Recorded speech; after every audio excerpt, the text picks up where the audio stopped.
Hi കൂട്ടുകാരെ, പുതിയൊരു വീഡിയോയിലേക്ക് എല്ലാവർക്കും സ്വാഗതം. അങ്ങനെ ഇനി സുശീലയെ പിടിച്ചു നിർത്തുകയാണ് കേട്ടോ ഹർഷ സുശീലയെ പിടിച്ചു നിർത്തുകയാണ്. ഇതേ സമയം സുശീല പറയുന്നുണ്ട്, രവിയുടെ കുത്തുവാക്കുകൾ കേട്ട് എനിക്കിവിടെ ജീവിക്കുന്നതിൽ നല്ല ഞാൻ പൊയ്ക്കോളാം എന്ന് പറയാണ്. ഇതേ സമയം എൻ്റെ ആൻറ്റി എടുത്തു ചാടി ഓരോ കാര്യങ്ങൾ ചെയ്തു വെച്ച് ഇനി ഈ പറയുന്ന ഇന്ദ്രൻ്റെ പ്രീതി നേടുക എന്നുള്ളതാണ് ഇനിയിപ്പോൾ ആൻറ്റിയുടെ ലക്ഷ്യം. അതിനുവേണ്ടി ആൻറ്റി ഇവിടെ നിന്നേ പറ്റത്തുള്ളൂ എന്ന് പറയാൻ കേട്ടോ. ഞാൻ പോലും ഇന്ദ്രൻ്റെ അമ്മയായതുകൊണ്ടാണെന്നൊക്കെ പറഞ്ഞല്ലോ. അങ്ങനെ ഈ സമയം ചായയുമായി ഇവരുടെ മുന്നിലോട്ട് വരികയാണ്. അപ്പോൾ കുഞ്ഞമ്മ അവിടെ സുശീലയെ എന്നൊക്കെ പറഞ്ഞ് ചോദിക്കുമ്പോഴേക്കും നിങ്ങൾ ഇവിടെ നിൽക്കണ്ട, നിങ്ങൾ നിങ്ങളുടെ പണി നോക്കിയാൽ മതി എന്ന് പറഞ്ഞിട്ട് ഹർഷ പെട്ടെന്ന് കുഞ്ഞമ്മയെ പറഞ്ഞു വിടണം കേട്ടോ. ഈ സമയമാണെങ്കിലോ രവിയുടെ അടുത്തോട്ട് കുഞ്ഞമ്മ ഓടിച്ചെല്ലാണ്.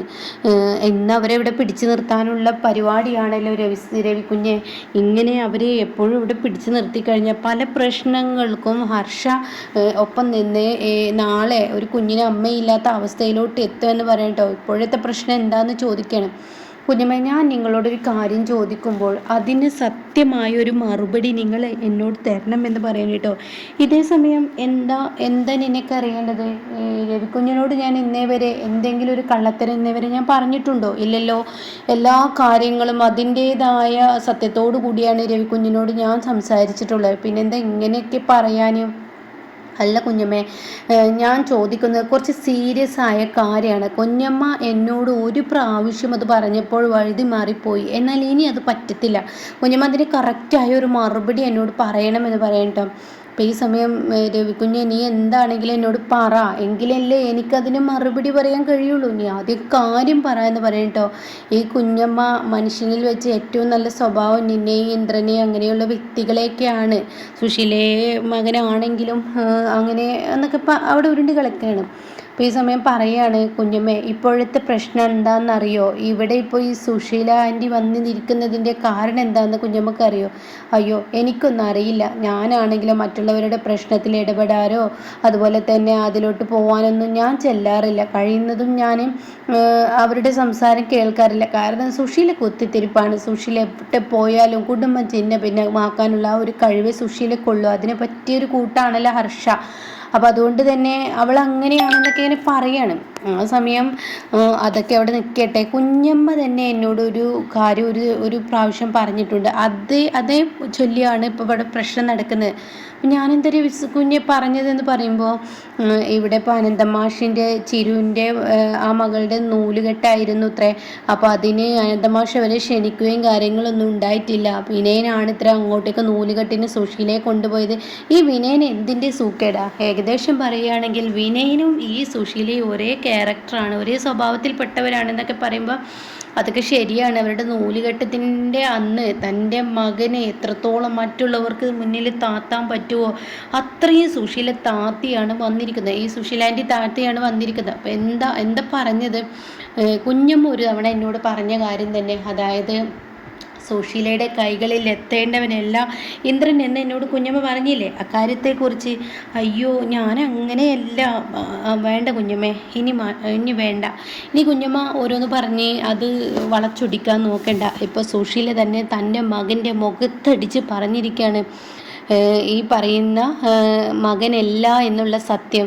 ഇന്ദ്രൻ എൻ്റെ മകനല്ല എന്ന് ഇന്ദ്രൻ്റെ മുഖത്തടിച്ച് പറഞ്ഞിരിക്കുകയാണ്. എന്നിട്ടിപ്പോൾ ഇവിടെ ഒരു നാടകം കളിയും അങ്ങനെയാണ് ഉണ്ടായിരിക്കുന്നതെന്ന് പറയട്ടോ. അവൾ എങ്ങനെ പറഞ്ഞു എന്ന് ചോദിക്കുകയാണ്. അതെ, അവളുടെ മകനല്ല ഇന്ദ്രൻ എന്നും ഇത്രയും കരുതലോടുകൂടി നിന്നെ നോക്കിയിട്ട് എനിക്ക് പ്രതിഫലം കിട്ടാത്ത ഈ ഒരു രഹസ്യം ഞാൻ ഇനി ഒളിച്ചു വെക്കേണ്ട ആവശ്യമില്ല. അവളത് പറഞ്ഞു എന്ന് പറയുന്നത് കേട്ടോ. ഈ പറയുന്ന സുശീലാൻ്റെ അത് പറഞ്ഞു എന്ന് പറയണം. അവളത് പറഞ്ഞൂല്ലേ? കുഞ്ഞമ്മ, ഇനിയെങ്കിലും എന്നോട് സത്യം പറ. സത്യത്തിൽ ഇന്ദ്രൻ സുശീലാൻ്റിയുടെ മകനല്ലേ മോനെ? അത് പിന്നെ എന്നൊക്കെ പറയുമ്പോൾ മതി കുഞ്ഞമ്മ, ഇനി മറച്ചു വെക്കണ്ട, എന്നോട് പറ എന്ന് പറഞ്ഞിട്ടോ. ആ സമയം പറഞ്ഞു, നീ പറഞ്ഞത് ശരിയാണ്, അവൾ പറഞ്ഞതും ശരിയാണ്. ഞാൻ നിന്നോട് ചെറുതായി സൂചിപ്പിച്ചു, ഇത് സത്യം തന്നെയാണ്. സുശീലയുടെ മകനല്ല ഈ പറയുന്ന ഇന്ദ്രൻ എന്ന് പറയുന്നിട്ടോ. ഇത് കേൾക്കുന്നതിനോടുകൂടി ഉടൻ തന്നെ ആകെ ഷോക്കായി പോവുകയാണ് രവിയും കൂടിയിട്ടോ. അപ്പോൾ രവി പറയാണ്, പിന്നെ ആരുടെ, അതിപ്പോൾ എന്നെക്കൊണ്ട് എന്തായാലും പറയിപ്പിക്കരുത്, അത് ഇപ്പോൾ പറയുന്നില്ല ഞാൻ, അതും സമയമാകുമ്പോൾ പറയും. എന്തായാലും അവൾ ആ നല്ലൊരു പ്രവൃത്തി അവനോട് പറഞ്ഞല്ലോ, ഇത്രയും ദുഷ്ടയായ ഒരു സ്ത്രീയുടെ വയറ്റിലല്ല പിറന്നിരിക്കുന്നതെന്ന് ഇന്ദ്രനോട് പറഞ്ഞു കൊടുത്തല്ലോ, അത് തന്നെ നല്ല കാര്യം. എന്തായാലും ആ പാപം അവൾ കഴുകിക്കളഞ്ഞു. അതുകൊണ്ട് തന്നെ ഇനി എൻ്റെ മോന് രക്ഷപ്പെടും, എൻ്റെ ഇന്ദ്രൻ ഇനി നല്ല നിലയ്ക്ക് എത്തുമെന്ന് പറയാൻ കേട്ടോ. ഈ സമയം അല്ല കുഞ്ഞമ്മ, അവൻ്റെ അമ്മയെ സ്നേഹിച്ചത് അത്ര മാത്രമാണ്. ഒരു മക്കളും ഇങ്ങനെ ഒരു അമ്മയെ സ്നേഹിച്ചിട്ടുണ്ടാവില്ല. പെറ്റമ്മ, അതായത് നൊന്ത് പ്രസവിച്ച ഒരു മക്കൾ, സത്യനും സോനയും പോലും അവൻ്റെ അമ്മയെ ഇത്രയും സ്നേഹിച്ചിട്ടുണ്ടാവില്ല. അത്രയ്ക്ക് സ്നേഹമാണ്. അവന് എല്ലാവർക്കും ഇടയിൽ വഷളാവും എന്ന് കണ്ടിട്ടും പ്രതികരിക്കാതെ നിന്ന ഒരു മോനാണ്. അതാണ് ദൈവൻ അവൾക്ക് കാത്തു വെച്ചൊരു ശിക്ഷ. അത്രയും സ്നേഹിക്കുന്ന ഒരു മകനെ അവൾ ബോൾ തട്ടുന്നത് പോലെ തട്ടിയത് കൊണ്ട് തന്നെ അവൾക്ക് കിട്ടാൻ പോകുന്ന ഒരു ശിക്ഷയാണ് ഇനി ഇന്ദ്രനിൽ നിന്നും. ഇനി ഇന്ദ്രൻ മാറിക്കോളും എന്ന് പറയാനായിട്ടോ. അങ്ങനെ ഈ സമയം ഹർഷ പുറത്ത് വരികയാണ്. അപ്പോൾ ഹർഷ പുറത്ത് വരുമ്പോൾ ഉടൻ തന്നെ ഹർഷ വന്നിട്ട് പറയാണ്, രവി ഏട്ടൻ ഒരു കാര്യം ചെയ്യോ, എന്താ ചെയ്യേണ്ടത്, അത് ഞാൻ പറഞ്ഞില്ലേ നേരത്തെ സംസാരിച്ച കാര്യത്തെക്കുറിച്ച്, ആ കാര്യത്തെക്കുറിച്ച് ഇന്ദ്രനെ ചെന്ന് കാണണം. അപ്പോഴത്തെ ദേഷ്യത്തിന് അനന്തമാഷിനെ കൊണ്ട് സുശീലാൻ്റിയെ ക്ഷണിക്കണ്ട എന്നൊക്കെ പറഞ്ഞ ദേഷ്യത്തിന് തൻ്റെ മകനല്ല എന്ന് പറഞ്ഞതുകൊണ്ട് തന്നെ ആൻറ്റി കുറച്ച് സീരിയസ് ആയി കിടക്കുകയാണെന്നും പ്രഷർ കുറഞ്ഞിട്ടുണ്ടെന്നൊക്കെ ഇന്ദ്രനെ അറിയിക്കുമെന്ന് ചോദിക്കുകയാണ്. ആ സമയം അപ്പം നീ എന്താ പറഞ്ഞു വരുന്നത്, സുശീല ആൻറ്റി പറയുന്നത് അവരുടെ മകനാണെന്നാണോ? അതെ, ആൻറ്റി അപ്പോഴത്തെ ദേഷ്യത്തിന് അങ്ങനെ പറഞ്ഞതാണ്, അല്ലാതെ ആൻറ്റിയുടെ മകനല്ലാതെ ഇരിക്കുമെന്ന് പറയാണ് കേട്ടോ. അപ്പോൾ ഈ സമയം ഹർഷയെ, നീ കാര്യങ്ങൾ അറിയാതെ നീ വെറുതെ ഓരോ കാര്യത്തിൽ ഇടപെട്ട് നീ നാളെ പഴി കേൾക്കേണ്ട അവസ്ഥയാവേണ്ട, നിനക്കും കൂടി കരയേണ്ട അവസ്ഥയാവേണ്ട. എന്തൊക്കെയാണ് നിങ്ങളീ പറയുന്നത്? ഞാൻ ഒരു കാര്യത്തിൽ ഇറങ്ങുന്നത് ഒരു അമ്മക്ക് പെട്ടെന്നുണ്ടായ ദേഷ്യത്തിൽ പറഞ്ഞത്.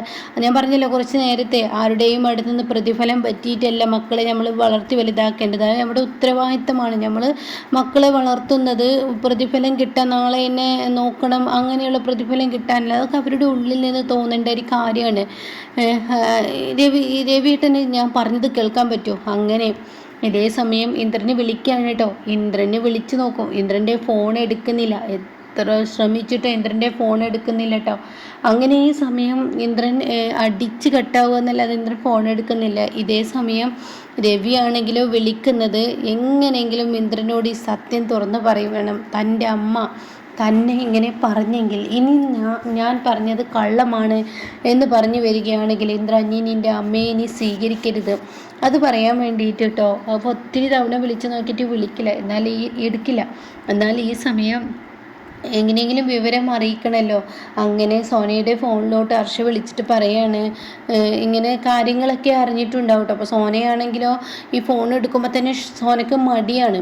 അപ്പോൾ ഉടൻ തന്നെ ഇവിടെ ഷാമു പറയുന്നത്, സോന നീ ഫോൺ എടുക്കുക, അവർ വിളിക്കുന്ന വേറെ എന്തെങ്കിലുമൊക്കെ പറയാനായിരിക്കും, ഇനിയിപ്പോൾ പറഞ്ഞത് തെറ്റായി പോയി എന്നൊക്കെ പറയാനായിരിക്കും, നീ എടുക്കുക എന്ന് പറയണം. അങ്ങനെ ഈ പറയുന്നത് പോലെ തന്നെ ഫോൺ എടുക്കണം.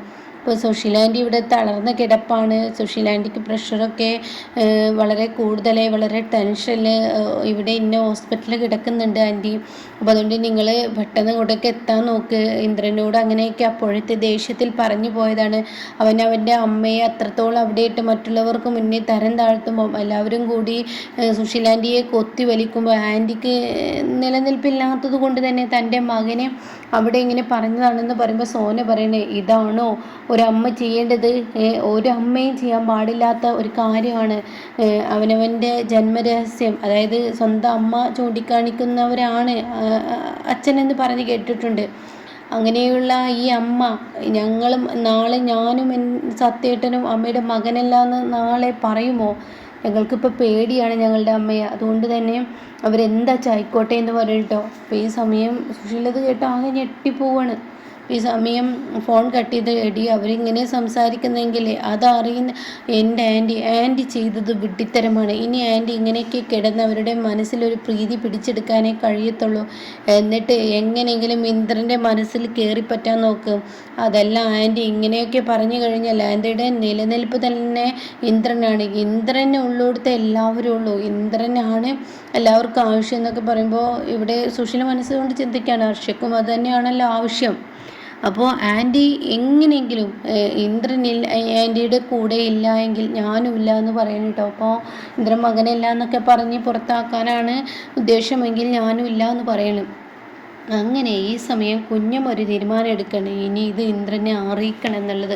ഒരിക്കലും ഇനി ഇന്ദ്രനെ അറിയിക്കാതിരിക്കുന്നത് ശരിയല്ല. ഇനി അവൾക്ക് ഇങ്ങനെ ഒരു നല്ലൊരു മകനെ കിട്ടുന്നത് പിന്നെ ഒരിക്കലും തിരികെ നുണ പറഞ്ഞ് ചെന്നാലും ഇന്ദ്രൻ അത് വിശ്വസിക്കും എന്നുള്ളത് എല്ലാവർക്കും അറിയാം. തൻ്റെ അമ്മ അപ്പോഴത്തെ ദേഷ്യത്തിന് ഒന്നോ രണ്ടോ പൊട്ടിത്തെറിയോ അല്ലെങ്കിൽ മാറ്റമോ എന്തെങ്കിലുമൊക്കെ ഉണ്ടായേക്കാം. എന്നാലും ഇന്ദ്രൻ്റെ ഉള്ളിൽ പെറ്റമ്മ എന്നുള്ള ആ ഒരു ഇതുണ്ടല്ലോ, അപ്പോൾ അത് ഉണ്ടായേക്കാമെന്ന് കുഞ്ഞമ്മക്ക് മനസ്സിലാവണം. അങ്ങനെ ഒന്നോ രണ്ടോ രവി സാറേ, ഞാൻ ഈ സുശീലയുടെ നീക്കം എന്താണെന്ന് നോക്കും. ഒരു 2-3 ദിവസങ്ങൾ കഴിഞ്ഞു കഴിഞ്ഞാൽ അവൾ വീണ്ടും അവളുടെ മകനെ വിറ്റ് ജീവിക്കാനാണ് ഉദ്ദേശമെങ്കിൽ ഞാൻ ഈ സത്യങ്ങളെല്ലാം തുറന്നു പറയും. അപ്പോൾ കുഞ്ഞമ്മ എന്നോടൊന്ന് പറയുമോ, ഇന്ദ്രൻ എന്താണ് സത്യത്തിൽ, എങ്ങനെയാണ് സുശീലാൻ്റിയുടെ കൈകളിൽ ഈ ഇന്ദ്രൻ എത്തിപ്പെട്ടത്? അതൊന്നും ഇപ്പോൾ എന്നെ കൊണ്ട് പറയിപ്പിക്കരുത്. ഇപ്പോൾ ഇന്ദ്രനെ ഇതിൽ നിന്ന് രക്ഷപ്പെടുത്തിയെടുക്കണം. കുറച്ച് ദിവസം ഞാൻ നോക്കട്ടെ, എന്നിട്ട് അവളുടെ പ്രവൃത്തി ഇങ്ങനെയാണെങ്കിൽ എൻ്റെ യഥാർത്ഥ സ്വഭാവം ഞാനങ്ങ് പുറത്തെടുക്കുമെന്ന് പറയാൻ കേട്ടോ. എന്തായാലും ഇന്ദ്രൻ അറിയും. ഇന്ദ്രൻ അറിഞ്ഞു കഴിഞ്ഞാൽ ഇന്ദ്രൻ ഈ പറയുന്നത് പോലെ കൈകൊട്ടിച്ചിരിക്കുകയാണ് ചെയ്യുക. ഇന്ദ്രന് ഇങ്ങനെ ഒരു അമ്മയുടെ മകനല്ല ഞാനെന്ന് അറിഞ്ഞതിൽ എനിക്ക് വളരെ സന്തോഷമുണ്ട് എന്നാണ് ഇന്ദ്രൻ പറയട്ടോ. ഇന്ദ്രൻ തകരില്ല, ഇന്ദ്രൻ ഉയർത്തി എഴുന്നേൽക്കുകയാണ് ചെയ്യുക. ഇന്ദ്രൻ സുശീല ഇങ്ങനെ ഒരു അമ്മയുടെ മകനല്ല താനെന്നറിയുമ്പോൾ എനിക്കിനി ഉത്തരവാദിത്തങ്ങളില്ല, നാട്ടുകാർ പറയില്ല, എനിക്ക് ആരെയും പേടിക്കാനില്ല എന്ന് പറഞ്ഞിട്ട് ഓരോന്നിനായിട്ട് സുശീലയെ കൊണ്ട് എണ്ണി കണക്ക് പറയിപ്പിക്കുമ്പോൾ ഇപ്പുറത്ത് സോനയുടെയും സത്യൻ്റെയും സ്വഭാവം മാറി വരൂ കേട്ടോ.